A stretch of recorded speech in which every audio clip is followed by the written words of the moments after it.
आइए, स्वागत है आपका। मैं हूं। चलिए छोड़िए, कुछ काम की बात करते हैं। कृषि, खेती। किसान अपने खेत में अपनी फसल उगाने के लिए पानी की व्यवस्था करने के लिए एक ट्यूबवेल लगाता है। उस ट्यूबवेल का जो कनेक्शन बिजली विभाग से आप लेते हैं, वो आपको कनेक्शन जो दिया जाता है वो RTS 4 कैटेगरी में दिया जाता है। RTS 4 कैटेगरी में प्राइवेट ट्यूबवेल या फिर पंपिंग सेट आते हैं। इसको ही आप कृषि का कनेक्शन बोलते हैं, खेती का कनेक्शन बोलते हैं। इसका जो बिल आता है आपका, वो 6-6 महीने के गैप पे आता है। जो बिजली विभाग है, उत्तराखंड पावर कारपोरेशन, इसका जो वो बिल इशू करता है वो आपको जून के महीने में या फिर दिसंबर के महीने में इसका बिल जारी करता है। इसका जो बिलिंग पीरियड होता है वो 6 महीने का होता है और बिलिंग साइकिल जून या दिसंबर होता है। अब बात करते हैं इस बिजली के बिल में आपके ऊपर क्या क्या चार्जेस लगते हैं और उसका बिजली का रेट क्या होता है। बिजली का जो रेट इस कैटेगरी में रखा गया है, इसमें आपके ऊपर फिक्स चार्ज जो होगा वो नील होगा। फिक्स चार्जेस आपको नहीं देने होंगे। आपका जो घर का कनेक्शन होता है उसमें फिक्स चार्जेस होते हैं। कॉमर्शियल का जो कनेक्शन होता है उसमें फिक्स चार्जेस होते हैं। आप बिजली का कोई भी कनेक्शन लेते हैं, सब में फिक्स चार्जेस होते हैं। एक प्राइवेट ट्यूबवेल का कनेक्शन ऐसा है जिसमें फिक्स चार्जेस को नील रखा गया है।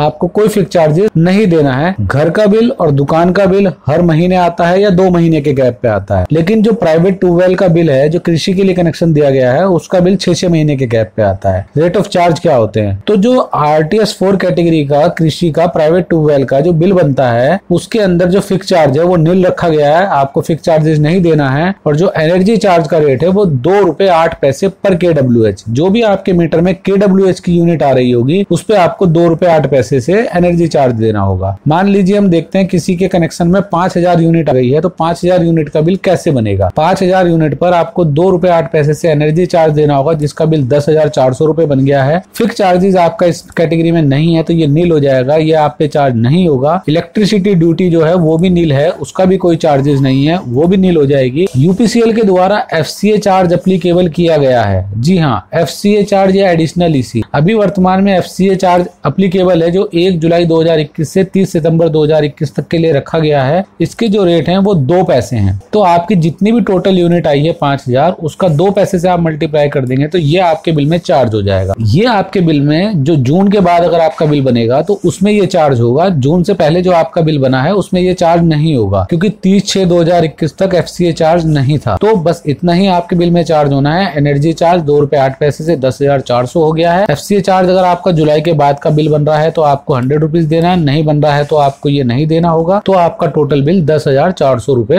होगा। बस इतना ही है इस बिजली के बिल में। इसमें और कोई चार्जेस नहीं है, कोई अदर चार्जेस इसमें नहीं जोड़े जाते हैं। बस ये बिल 6-6 महीने के गैप पर आता है। मेरी तरफ से मैं आप लोगों को एक राय देना चाहूंगा, अगर ये आपका बिल 6-6 महीने के गैप पे बनता है तो कई बार ऐसा होता है आपका मीटर खराब हो जाता है। तो आप क्या कीजिए, बीच बीच में जाकर अपने ट्यूबवेल पर जो मीटर लगा है उसकी मीटर की रीडिंग की वीडियो बना लिया कीजिए, ताकि आप उसको एज ए प्रूफ अपने पास संभाल के रख सकें। अगर आपका बिल गलत आता है तो आप UPCL में जाके अपना बिल उस रीडिंग से सही करवा सकते हैं। जो भी रीडिंग आपके मीटर में है उसकी वीडियो बनाइए, फोटो भी खींचिए, लेकिन वीडियो जरूर बना के रखिए। Thank you. चलिए, जाते जाते नमस्कार, सत श्री अकाल, सबा खैर, सब्सक्राइब नोटिस तो कर ही सकते हैं। थैंक यू, धन्यवाद।